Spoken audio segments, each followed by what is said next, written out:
Has Tennessee found its transfer portal quarterback in Sam Leavitt? Leavitt extending his visit one more day until Friday.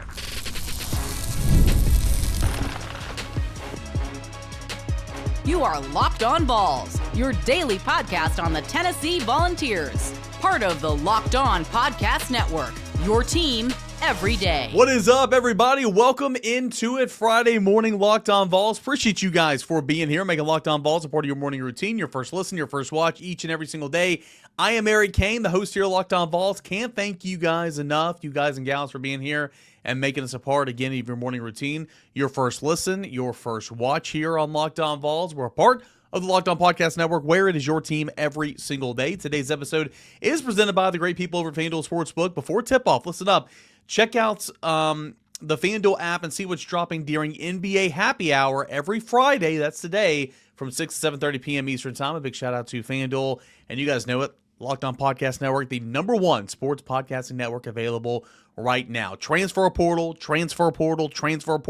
Can't get enough of it. We've been rinse, repeat all week long, bringing some more names, the updated information at the time of the recording, all that and more. It's a challenge because a lot of times things happen at night, so I apologize for that if there's a bit of outdated stuff on the show, but that's going to be this show. Sam Leavitt, Tennessee's quarterback, maybe Tennessee's transfer portal target quarterback, Sam Leavitt, extending his stay in Knoxville one day. What's that mean?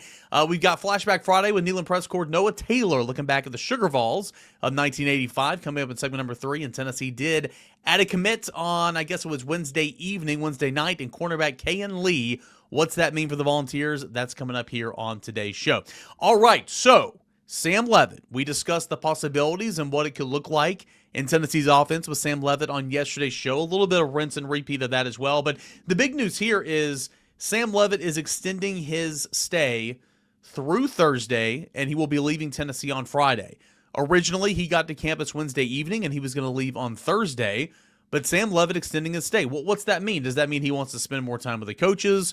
He wants to spend more time talking about his role in the offense, his fit in the offense, potential fit in the offense. Maybe he wants to talk more with coaches, more with players. Maybe he wants to look into the academic side. Maybe he wants to look at some apartments. I don't know. I don't know what that means. What I can tell you is Sam Leavitt extending his stay for his official visit here in Knoxville, that's not a bad thing. It can only be a good thing. And a lot of times these things are a mile a minute and they move really, really quickly. So, maybe for a guy like him, who's going to be one of the most expensive quarterbacks in the transfer portal, he is the number one ranked player in the transfer portal, to slow some things down, take a deep breath. And in my opinion, okay, he's not going to do anything until after the game, after Oregon's playoff game. I think Oregon's going to be a player for Sam Leavitt. I do. Dante Moore's going to be the number one ranked quarterback in this year's draft class. He is yet to declare because the season's not over, and we'll see if that season is extended and he's playing for a national championship. I'm not saying Sam Leavitt's going to wait for that to happen, but I think you at least wait for the semifinal game to get going, because I think Oregon's going to be a player in there, and it's just good business from the Leavitt camp to see what Oregon has to say, right? Again, I'm not saying he's going to go to Oregon. I'm not saying that Dante Moore holds all the cards in this hand, but I think it's just good business. So I think he's got some time. Slow some things down on his end. Make sure you want to see, ask every appropriate question, have some negotiations, what that could look like. And maybe those are some of the things that are happening and some of the reasons why the stay was extended here for Sam Leavitt. Sam Leavitt, again, we'll go over the back of the football card here in a moment, just like we did on yesterday's show. But, came here from LSU, where he was sitting with Lane Kiffin at a basketball game when the news broke that Washington's quarterback was entering the transfer portal after re-signing a deal for reportedly $4 million. And then immediately it was like saying, watch LSU to be a player here for this player. And those two were sitting right next to one another. I'm curious, again, what those two were thinking and how Lane Kiffin was going to go about saving face, what Sam Leavitt was thinking. I don't know. I think it's interesting. But again, LSU's doing what LSU needs to do. Sam Leavitt's doing what Sam Leavitt needs to do, and Tennessee's doing what Tennessee needs to do. So LSU's involved. Texas Tech was involved early on, but of course they landed on Brendan Sorsby. Kentucky was involved, but Kentucky landed on its quarterback.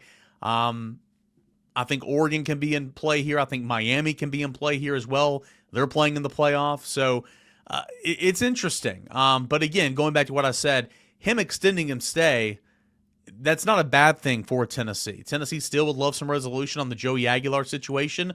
Will he be granted another year of eligibility? Again, if you're Tennessee, you can't wait. If Sam Leavitt wants in and you've come to an agreement on the money side of things, you take him every single day, 10 times out of 10, because, again, you need a quarterback. Sam Leavitt, again, is one of the best quarterbacks, in my opinion, probably the best quarterback in the transfer portal right now. Got hurt this year, missed extended time with a foot injury, and don't believe that he's going to be ready for spring practice, whoever he does sign with. So if it were to be Tennessee, don't expect him to be ready for spring practice, and that's unfortunate, but at least different from Joey Aguilar, Sam Leavitt, if he were to pick Tennessee, would be here for a long time to, learn the offense, know his teammates, kind of get a lay of the land. I mean, it was full go, locked and loaded for Joey Aguilar when he got here midway through May. But Sam Leavitt, again, there's a reason why he's the number one ranked prospect in the transfer portal right now. He threw for 4,513 yards, 34 touchdowns, 9 interceptions as a starting quarterback for Arizona State the past 2 years.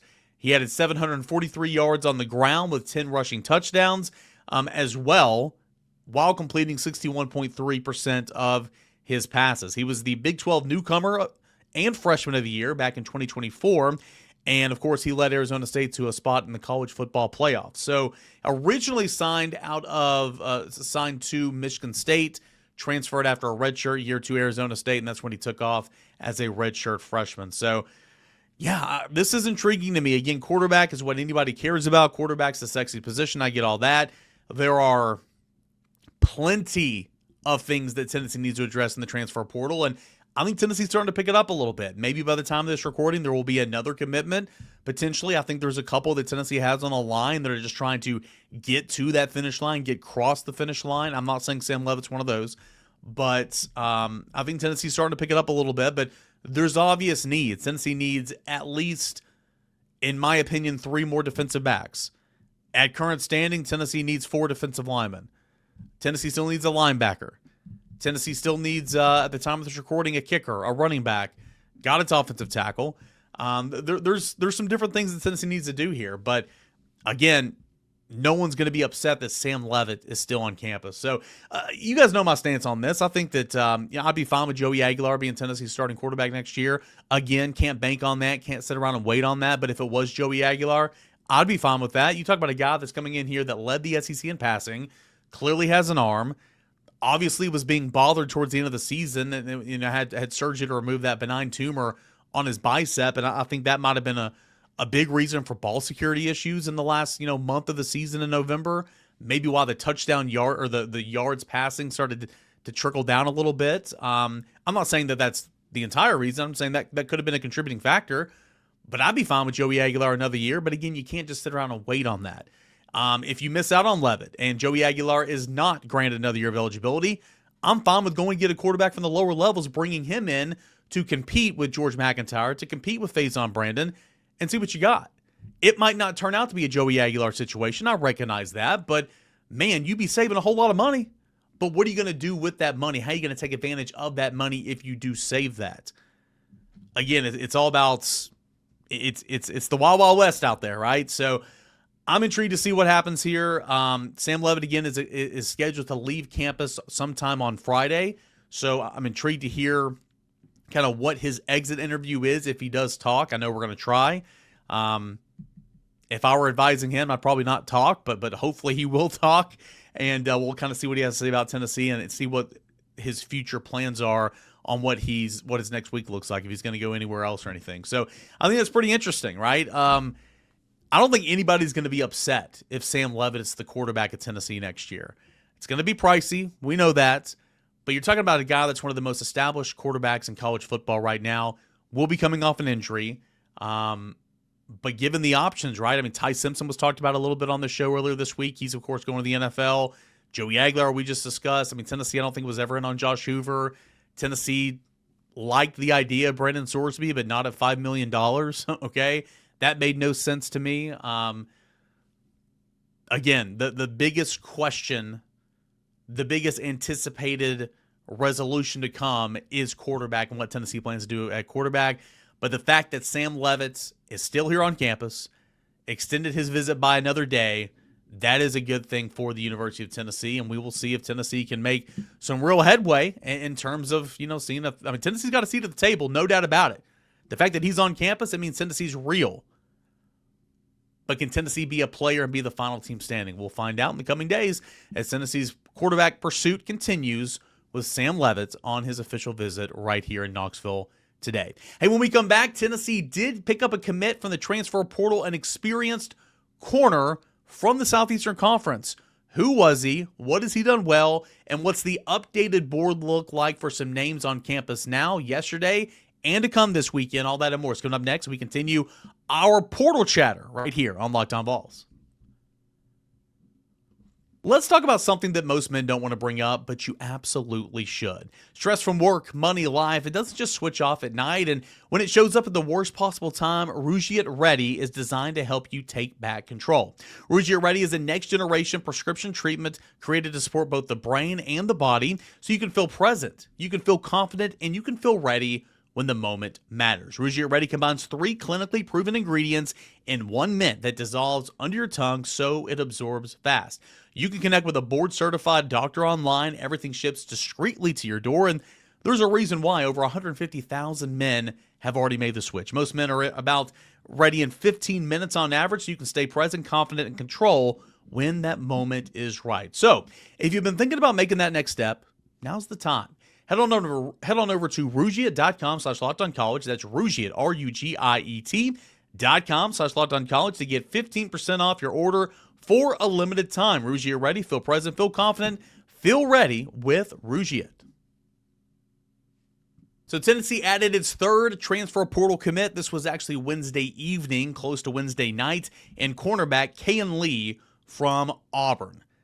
Again, it's a position of need. It's the 2nd acquisition for Tennessee on the transfer portal side and the defensive backfield, joining Quay Moss of Kansas State, who's a nickel, and of course on the offensive side, offensive tackle Ori Williams, who has a chance to be Tennessee's starting right tackle next year. And Kayin Lee is a guy that's been very experienced, right? He was a multi-year starter for Auburn. He started 4 games in 2023, 10 games in 2024, and 11 games in 2025. The last 2 years, he recorded 63 combined tackles with 11 pass breakups and 3 interceptions.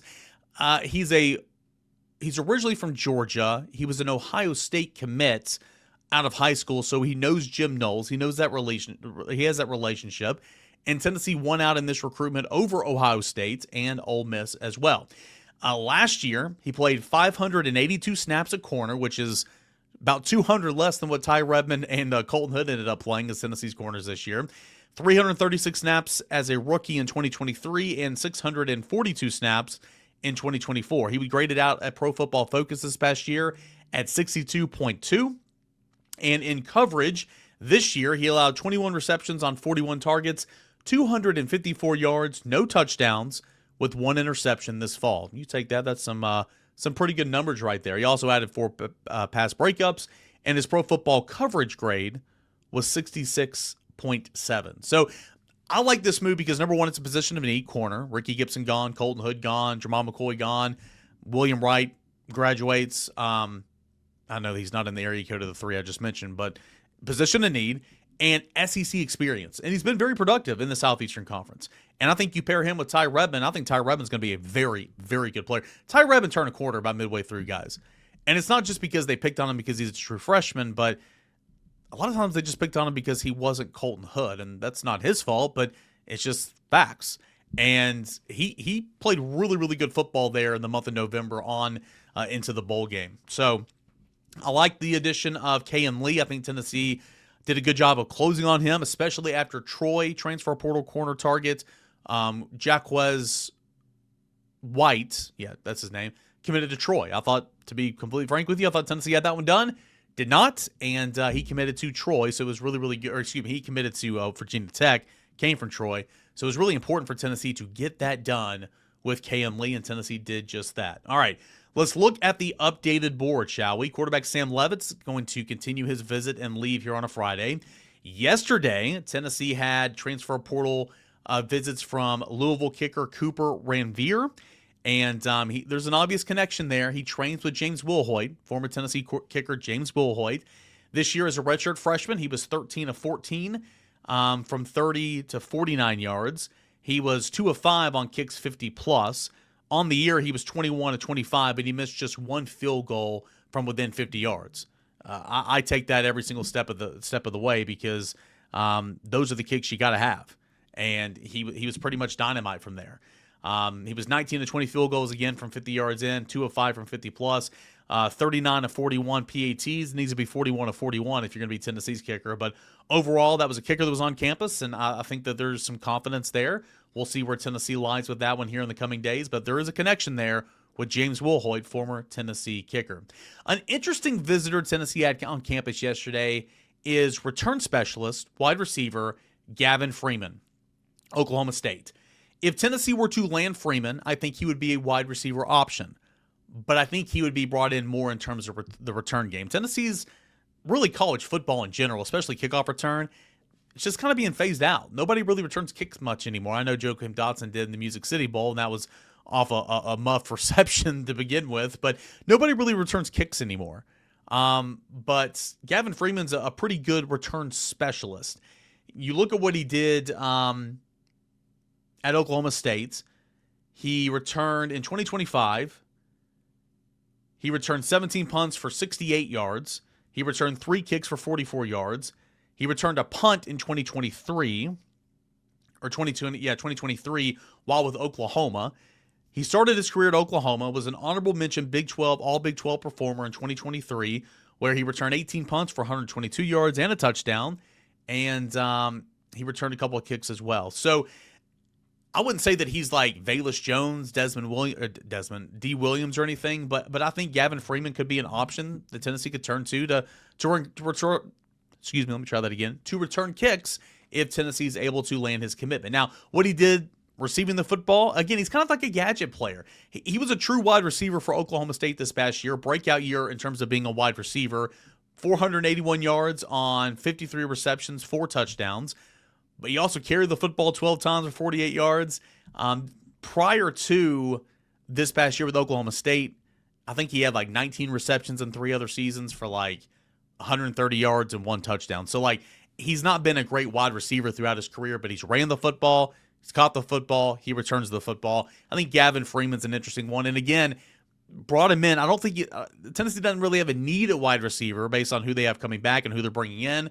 But Gavin Freeman could be another option there as well. So that'll be intriguing. Some names we talked about before, but again, trying to reset the schedule a little bit. Expected to be on campus today. We'll see if everybody makes it. Again, that thing's a mile a minute. Penn State linebacker Amare Campbell, just a tackle machine. Obvious connection there with Jim Knowles. If you're able to get him to kind of lead your defense, to run your defense from the second layer, that would be such a great addition. Because, again, everybody talks about, oh, well, it takes a couple years for Jim Knowles' system to kick in. Well, if you bring Amare Campbell, your middle linebacker, I think that'll help accelerate some things, at least from a communication standpoint. Really good player. He's expected to be on campus on Friday, as is safety from Penn State, Juwan Lane. Lane was primarily the third safety, the first safety off the bench, if you will, but knows the system, experienced guy. He's appeared in 29 games over the last 2 years for Penn State. 44 tackles, 2.5 TFLs, 1 sack, 1 interception. And again, not a starter for Penn State, but a guy that played a lot and a guy that knows the system. And so Tennessee's showing some interest there. He's expected to be in for a transfer portal visit on Friday. Coming in on Saturday, expected Jordan Norman, an edge player from Tulane. Tennessee needs help on the defensive line, obviously. And he had a breakout year in 2025. Career highs in tackles, 28. Tackles for loss, 8. And sacks with 6. 6'4", 250 pounds, fits the mold of what an outside edge rusher would be in this defense. Maybe a little too small in terms of weight. Would have to put on some weight here. But a guy that was very explosive and a guy that was really, really good for Tulane this year. He's expected to come in on Saturday. At the time, the scheduled visitors for Sunday include the Alabama duo of Quay Russo and defensive lineman James Smith. Those 2 guys were at Ohio State on Thursday. Teammates at Alabama and teammates in high school. It certainly feels like those 2 guys are a duo. Another guy that was on campus on Thursday was running back from Cal, Kendrick Raphael. Raphael, all-purpose back. They can do it through the ground and through the air. 2025, he rushed for 943 yards, 232 carries. He was a workhorse, 13 touchdowns. The 232 carries led all running backs in the ACC. 245 yards receiving, 1 additional touchdown on 34 receptions. All ACC honorable mention for his efforts this year. Really good running back. You could pair him with Deshaun Bishop, I think would work wonders. So Kedrick Raphael is a guy to watch out for. Was on campus yesterday, and then expected to come on campus today. We'll see if he shows up. Is Bryson Washington of Baylor? His agents told Pete Nakos of On3 that he'll be here on Friday, and he had 788 rushing yards, 6 rushing touchdowns in 2025. In 2024, ran for over 1,000 yards, 1,028 yards, and 12 touchdowns. So again, a very experienced running back in that regard.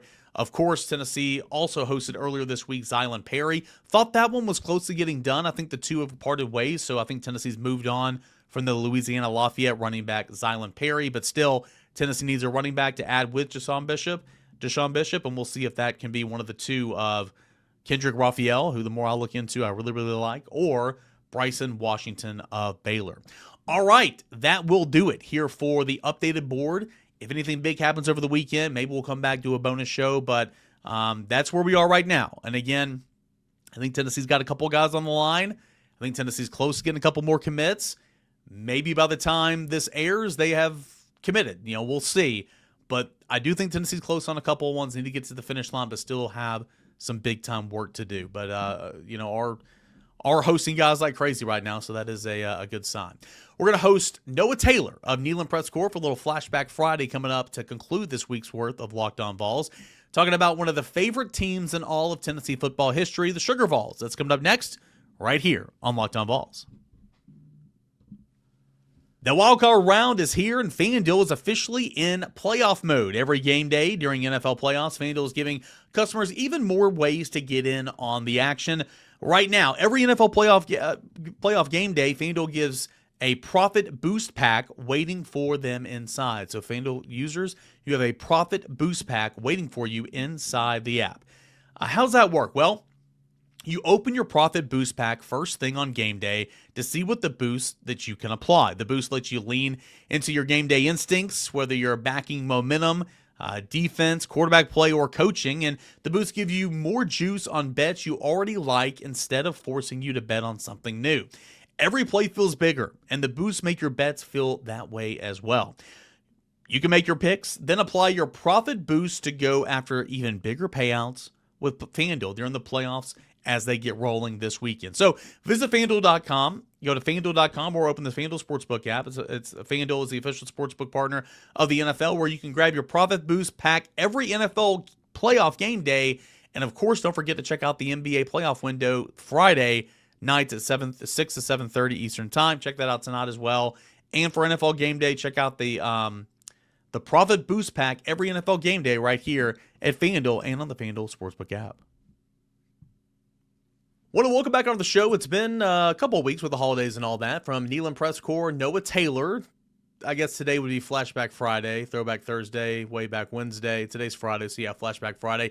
Talking about one of the most beloved teams in Tennessee football history, and that is the Sugar Vols, a team that just demolished Miami back in the 1980 New Year's Day '86, I guess, and won that game 35-7. And really good story that you posted. It was last week before Tennessee's Music City Bowl, actually, and not just about the game, but really the season that was. Very interesting. Had 2 ties, had a loss, and you were 7 points away from being undefeated.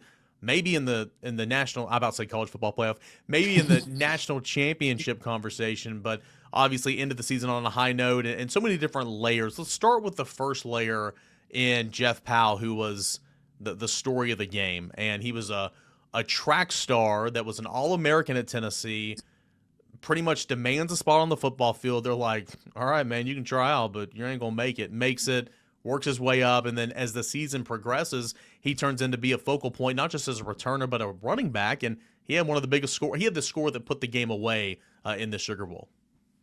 Yeah, and before we get started, I just want to say I want to give credit to Barry Rice and Ben Bates They had an incredible podcast that I hope they bring back, but a host of volunteers, they actually did this story as well a couple years ago. I heard it on the way back from Detroit after Tennessee lost to Purdue. And that's what I listened to on the ride home. And I just thought this would make an incredible story. So heard it there and got Barry Rice's blessing to pursue the story. So really appreciate those guys for bringing it to attention, because you're right. It's a pretty incredible story and for everybody involved. But, to kind of make that a segue into Jeff Powell, I mean, I think a guy that just sums up why everybody loves this Tennessee team.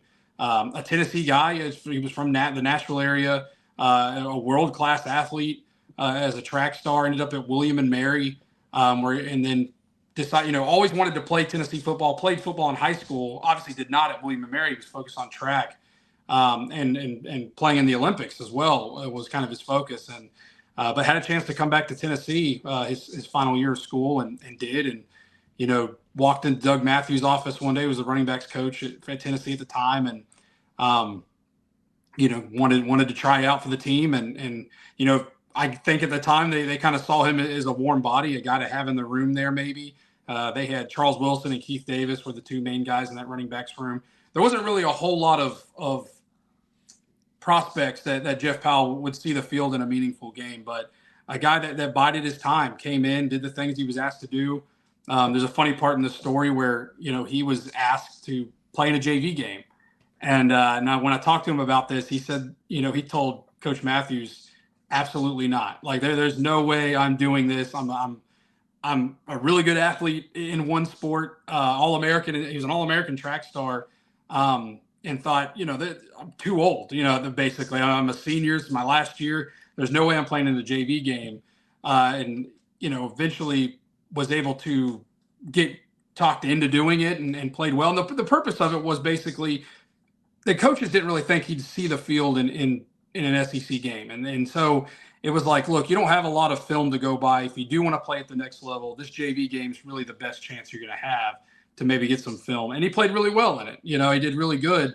But it wasn't until that Ole Miss game where he kind of started to break out a little bit because of injuries. And that Tennessee team, which I know we'll talk about it in a minute, I'm sure, with some of the other big injuries on that team. But that 85 team, it went into that season with a lot of expectations.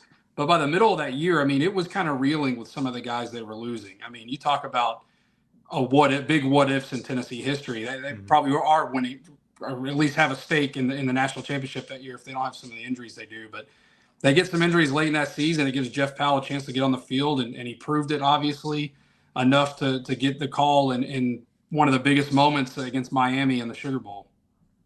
You mentioned the injuries. It was Tony Robinson got hurt in the Alabama game, and Daryl Dickey, who was the son of Doug Dickey, former Tennessee head coach, who at the time was at Florida, but still wanted to go to Tennessee, his son. And he had started the game the year before, but he came in and had that 7-game stretch, and so he was the quarterback. Of course, we mentioned Jeff Powell and him taking over because of some injuries there.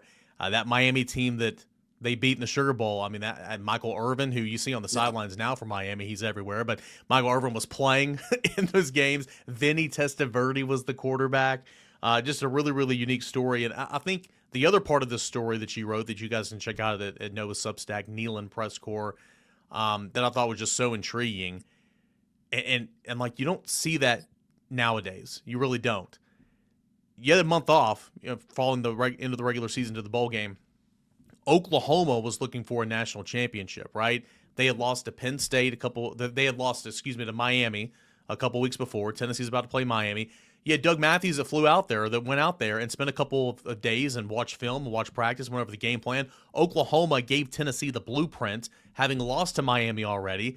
They needed help to be national champions. If Tennessee were to knock off Miami, Oklahoma was to win its bowl game, it would have been national champions. That's how it went. They were unanimous. But the relationship, the blueprint, the game plan that Doug Matthews got from Oklahoma really played into Tennessee beating Miami. I thought that was pretty interesting.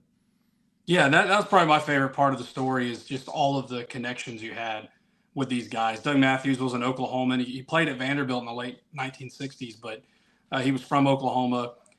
Johnny Majors, and the big thing was a lot of these coaches these Oklahoma coaches all played at Arkansas at one point in the early 1960s when Johnny Majors was assistant coach there under Frank Broyles. So you had that connection. So they were kind of friends from that. But Jimmy Johnson, Miami's head coach, was on that or that Arkansas team as well. And in 1963, he ended up being an assistant under Johnny Majors at Iowa State. So you had a ton of these connections. Obviously, Barry Switzer was I believe he was an assistant coach on that Arkansas team too. So, and he was Oklahoma's coach in '85. So you had all these connections. And one of my favorite things is the fact that in the broadcast booth, to jump ahead here, Frank Broyles helped call the game for ABC, the former Arkansas coach. So all these guys were in the building together. And I mean, Oklahoma had an interest in it, in helping Tennessee, because like you said, their only loss was Miami. Miami's only loss was to Florida early in the season. And so leading up to that Sugar Bowl, Oklahoma was set to play Penn State in the Orange Bowl. Leading up to that postseason, that's all for a month. Tennessee was kind of an afterthought. You know, everybody thought Miami would blow Tennessee out and stake their claim for number one. But the real conversation for everybody was Oklahoma and Miami. You know, who's going to be number one at the end of this season? Oklahoma could could beat Penn State in the Orange Bowl, but would it really matter? Because they've got the head-to-head over Oklahoma. Miami has the head-to-head over them, and then of course, Miami. Everybody expected them to beat Tennessee, so that they thought that they'd get that win in the Sugar Bowl, and it wouldn't matter. So, if that makes sense, there's a lot of knots in this story. I mean, it was kind of interesting how Tennessee just kind of wasn't part of the conversation at all. And the guys definitely picked up on that. Jeff Powell talked about it to me when I interviewed him for the story, Daryl Dickey as well, that when they got to New Orleans, it just felt like Miami and all these bowl functions, the press conferences, just felt like we're here to finish off this season, win the national championship, and you guys are just the team that we get to play. It's like it's an exhibition game, and it doesn't really matter what's going to happen here. Or, they didn't really think Tennessee had a chance. So they got that kind of impression from the guys. There were some run-ins on Bourbon Street between the two teams leading up to the game. And they took note of it. And I think Jeff Powell had a quote in the story where he says something like, there was a point where we were just like, look, we're champions of the SEC, which was Tennessee's first SEC title since '69. So there was a lot of confidence for Tennessee going in, but I think it was quiet confidence. And they definitely, when they had this meeting, when Doug Matthews went out to Oklahoma to meet with Barry Switzer, they gave him a bunch of game film. He takes it back to Knoxville, and they start going through the plays of the Miami-Oklahoma game earlier that season, and he sees, when there's this shift with a tight end, the way that the safety moves over. And so he kept that in mind and was kind of waiting for the right moment to use it. And then obviously it came down to that Jeff Powell run there in I believe, early fourth quarter, maybe late third quarter. But the one that the game was a blowout at that point, but it was kind of the dagger in the play that everybody remembers. Yeah, I mean, if you ever are just watching a football game like the CFP last night, there's a game coming up later tonight. You've got, NFL weekend coming up. If you ever see like guys move a tight end in motion or flip the running back from the right side to the left side or whatever, and then they just run it the other way, away from the motion, it's to get the defense to declare, and it's to get the guy in man coverage to move over and try to open up something. So that right there, when you move the tight end, safety comes over, open it up off tackle. That makes a whole lot of sense in that regard. You were talking again. We're out of time here, but you were talking about how Tennessee was an afterthought and Miami was just a shoe-in and all that. I mean, there was a couple of dust-ups, Bourbon Street you mentioned and all that. But even in the story you put in there, like when the Pride was forming the T, yeah, Miami was inside the T. How disrespectful! Oh, yeah. And Johnny Majors' epic pregame speech, according to Powell and some of the other guys that were quoted in the story. So really, really good story about one of the best what-if teams, as you pointed out, but also just one of the Vol favorite teams of all time, 1985 in the Sugar Vols, and beating Miami by a score of 35-7 on New Year's Day 1986. Another story you had recently that you can go read on Noah's Substack, Neyland Press Corps, that was Tennessee's comeback over Texas 75 years ago in the Cotton Bowl. Fun show. Really enjoy Noah Taylor stopping by the show as we dialed it back to New Year's Day 1986. Just bludgeoning Tennessee over Miami 35-7, I think was that final score. So that was fun to look back there. Talk a little Sam Leavitt here on the show, an updated board. Who could be next to join the transfer portal class? We're going to break it all down on Monday. I expect Monday to be a big, jam-packed show. Can't wait to talk with you guys then. Appreciate you guys for being here. Have a great rest of your weekend, everybody. This is Locked On Vols.